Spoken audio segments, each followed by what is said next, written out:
बिस्मिल्लाहिर्रहमानिर्रहीम। अस्सलाम वालेकुम। कैसे हैं आप सब? उम्मीद करती हूँ आप सब बिल्कुल ठीक होंगे। आज की वीडियो क्लास 5 की अमेजिंग साइंस पर है और आज हम unit number 7 electricity and magnetism की जो नेक्स्ट 2 पेजेस की रीडिंग है वो आपके साथ शेयर करेंगे, पेज नंबर 94 की और 95 की। तो आपने पेज नंबर 94 ओपन कर लेना है ताकि आप भी साथ साथ रीडिंग कर सकें। स्टार्ट करते हैं। When we rub a plastic ruler with a piece of cloth, the ruler pulls electron from the cloth. This gives it a negative charge. जब हम अपनी किसी भी स्केल को लेते हैं और स्केल को अपने कपड़ों के साथ रब करते हैं with a piece of cloth मतलब कपड़े के साथ, तो तब क्या होता है, रूलर के ऊपर इलेक्ट्रॉन आ जाते हैं जो कि कपड़े पर मौजूद होते हैं, जिसकी वजह से जो रूलर है वो नेगेटिवली चार्ज हो जाता है। The cloth becomes positively charge because it has lost electron. जब को कपड़ा मतलब नेगेटिव इसको इलेक्ट्रॉन देता है रूलर को, तो तब क्या होता है कि वो अपना एक इलेक्ट्रॉन दे रहा होता है, कपड़ा जो है वो रूलर को इलेक्ट्रॉन दे रहा होता है, यानी वो एक इलेक्ट्रॉन अपना खो रहा होता है, लॉस्ट कर रहा होता है। तो इसलिए जो क्लॉथ है वो पॉजिटिवली चार्ज हो जाता है क्योंकि उस पर पॉजिटिव चार्ज ज़्यादा हो जाते हैं। If you rub a comb of your sleeve you can use it to pick up little piece of paper. जब आप अपने सर से एक दफ़ा किसी भी कंघी को रब करते हैं या किसी स्लीव से रब करते हैं, तो तब क्या होता है, आप नोट कीजिएगा, कंघी जो है वो आपके छोटे से पीस पे कागज़ के पेपर को उठा सकती है, अट्रैक्ट कर सकती है अपनी तरफ। The comb pick up the paper because of static electricity. जो कॉम है, जो कंघी है, वो पेपर को इसलिए उठा सकती है क्योंकि उसके अंदर स्टैटिक इलेक्ट्रिसिटी आ जाती है। आगे हमारे पास है क्विक रिव्यू, ये देख लेते हैं। क्विक रिव्यू में पहला है fill each empty particle with a positive और negative to show if the two particle attract और रिपेल ईच अदर। इसमें आप पहली डायग्राम में देखें, हमने पॉजिटिव चार्ज लगाया है।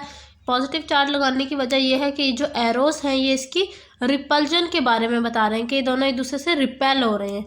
और यहाँ पर नेगेटिव चार्ज इसलिए लगाया गया है क्योंकि यहाँ पता चल रहा है एरो की हेल्प से कि ये दो चीज़ें अट्रैक्ट हो रही हैं, एक दूसरे की तरफ खींची जा रही हैं। नेक्स्ट है draw arrow in between these particles to know if these two are attracting और रिपेलिंग। आपने इनके दरमियान एरो लगाने जो मैंने लगाए हैं कि ये रिपेल हो रहे हैं या अट्रैक्ट हो रहे हैं, तो दोनों नेगेटिव हैं, सेम चार्ज है, इसीलिए रिपेल होंगे। तो रिपेल के लिए हमने आउटवर्ड एरो बनाना है। नेक्स्ट हमारे पास ये टेबल है। टेबल में आपने 2 मेन रीजंस लिखनी है। एक मैंने लिख दिया, ऊपर से आपने थॉरली एक दफ़ा दोबारा रीच करके दूसरी रीज़न लिखनी है। देखिए, जैसे balloon stick to the wall, balloon जो है वो वॉल के साथ जाके लग जाता है। पीछे वाले पेज नंबर 93 में हमने ये बैलून वाला एक्सपेरिमेंट पढ़ा था ना, इसको आपने एक दफ़ा दोबारा रीड करके बस सेकंड रीज़न लिख देनी है। मैंने एक रीज़न लिख दी है, मेकिंग इट पॉजिटिवली चार्ज।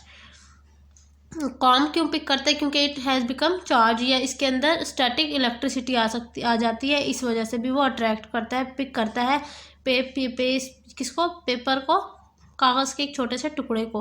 तो यहाँ आप लिख सकते हैं it because of static electricity, second point में। अगला हमारे पास टॉपिक है electric current. When you plug in a TV set and turn it on, electric charge are flowing through wires. जब भी आप स्विच लेते हैं और स्विच को टीवी के किसी भी स्विच को सर्किट के अंदर लगाते हैं, तो आप नोट कीजिएगा कि आपका टीवी चलने लग जाता है, वर्किंग पोजीशन में आ जाता है। उसकी वजह यह है कि उसके अंदर जो तार है, जिस तार से बिजली एक जगह से दूसरी जगह जा रही है, यानी इलेक्ट्रिक चार्जेस फ्लो करना शुरू हो जाते हैं उस तार के अंदर, जिसकी वजह से क्या होता है कि आपका टीवी ऑन हो जाता है। A flow of electric charge is an electric current. और ये जो तार में से चार्जेस का गुजरना है ना, इसको हम कहते हैं electric current. In an electric current electric charges keep moving until U turn the currents of. और जो ये इलेक्ट्रिक चार्जेस है ना, ये तार में से तब तक आते जाते रहते हैं जब तक के लिए जो सर्किट है उसका जो बटन है वो हम ऑफ ना कर दें, करंट का बटन ऑफ ना कर दें। Electric current can flow through many material, but most material limits the flow of current.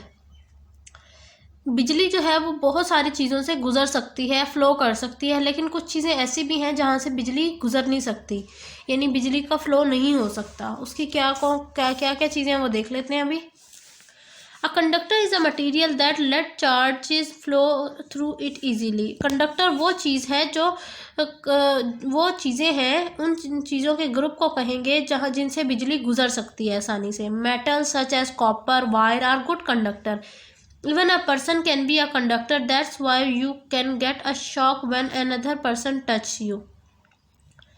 वो कह रहे हैं कि जो मेटल है उनमें कौन कौन से, कॉपर है जैसे सिल्वर है, ये एक अच्छे कंडक्टर हैं बिजली के, यानी बिजली इनमें से अच्छी तरह आसानी से गुजर सकती है।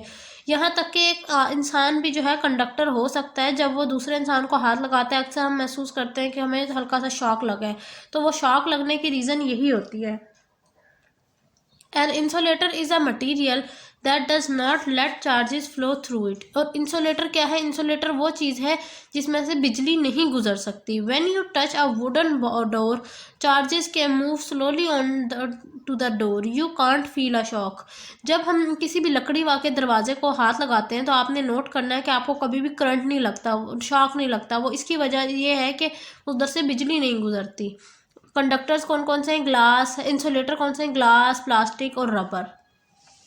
अब यहाँ पर भी हमारे पास कोई रिव्यू आ जाता है, इसमें आपने जो है बताना कंडक्टर कौन सा नहीं है इन तीनों में से। तो पहले में ग्लास है और दूसरे इंसुलेटर में कॉपर है, इनको आपने सर्कल कर देना है। अगला टॉपिक हमारा शुरू हो रहा है जी electric circuit. An electric circuit is a path for electric current. It has 3 main parts. यानी जो बिजली का सर्किट है उसके अंदर बिजली जब उसमें से गुजर रही होती है तो वो कुछ चीज़ें हैं उसके अंदर जो मौजूद होती हैं जिनमें से बिजली का गुजरना ज़रूरी है। पहला है conducting path. The wire is one of the conducting path. It links the source of charge and device in a loop. In Holmes the wire is made up of copper surrounded by plastic coating. वो कह रहे हैं कि सबसे अच्छा जो पहला point है उसमें वो वायर है, तार है। तार की वजह से ही जो है एक सोर्स से लेकर एक सर्किट तक करंट जा रहा होता है। और हमारे घर में जो तारें हैं वो कॉपर से मिलकर बनी होती हैं जिनके ऊपर प्लास्टिक की कोटिंग की गई होती है ताकि करंट ना लगे बच्चों को। बच्चे जब तार को हाथ लगाएं तो उन्हें करंट ना लगे। अगला है source of electric energy. A battery is a source of electric energy. A battery convert chemical energy into electrical energy. अब ये देखिए यहाँ पर जब बिजली है वो भी तो कहीं से निकल रही है ना, वो बैटरी के अंदर से आ रही है और बैटरी क्या कर रही है? केमिकल एनर्जी को इलेक्ट्रिक एनर्जी में कन्वर्ट कर रही है। कभी आप नोट कीजिएगा जो बैटरीज होती हैं उनमें लिक्विड होता है, काफ़ी सारा ना लिक्विड पड़ा होता है पानी जैसा, तो वो जो है वो बेसिकली केमिकल है और केमिकल जो है वो कन्वर्ट हो जाता है इलेक्ट्रिक के अंदर ताकि बिजली प्रोड्यूस हो सके। लास्ट हमारा पॉइंट क्या है? A device that uses electricity to work such as bulb, lamp और कंप्यूटर. और एक डिवाइस भी इन सर्किट के साथ अटैच होती है जिसमें बिजली जानी होती है जिसकी वजह से वो डिवाइस काम करती है, जैसे बल्ब हो गया, लैंप हो गया, कंप्यूटर हो गया, एक्सेट्रा वगैरह बहुत सारी चीज़ें और भी हैं इसमें। ठीक है जी, यहाँ तक आई होप समझ आ गई है आपको और हम ज़रा ये टॉपिक थोड़ा सा कवर कर लेते हैं। Electricity flow through a circuit when everything is joined up correctly. This electricity is called current. जब सारी चीज़ें अपनी तरतीब में लगी हुई होती हैं, यानी वायर भी, बैटरी भी और इसके अलावा वो चीज़ भी, यानी वो डिवाइस भी जिसमें करंट जाना होता है, तो तब बिजली फ्लो करती है सही तरीके से और इस चीज़ बिजली को हम कहते हैं current. The current flows from the power source which produces the electricity through conductor and back to the source power source. This is why it is called circuit. हम इसको जो सर्किट है उसको सर्किट क्यों कहते हैं? क्योंकि वो वहाँ से बिजली बनती है, वो जाती है सोर्स के अंदर और जब नहीं ज़रूरत होती तो सोर्स से वो बिजली वापस आ जाती है सर्किट के अंदर। यानी ये जो तसलसल है ये सिर्फ सर्किट की वजह से हो सकता है। Current flow from positive to negative terminal of the power source. If there is a break in the circuit, the electricity will not flow and the electric appliances will not work. बहुत common सी बात कही है कि अगर circuit में battery for example नहीं लगी या कहीं से तार ख़राब है तो क्या होगा? बिजली फ़्लो नहीं होगी। बिजली जब फ्लो नहीं होगी तो क्या होगा? जो उससे चलने वाली चीज़ें हैं वो काम नहीं करेंगी। ये थी जी मेरी आज की वीडियो। आई होप आज की वीडियो आपको अच्छी लगी होगी, और अगर वीडियो अच्छी लगी है तो वीडियो को लाइक करें, चैनल को सब्सक्राइब करें, वीडियो को एंड तक ज़रूर देखा करें, इससे मेरी हौसला अफजाई होती है। मिलती हूँ नेक्स्ट वीडियो में, अपना बहुत सारा ख्याल रखिएगा। अल्लाह हाफिज़।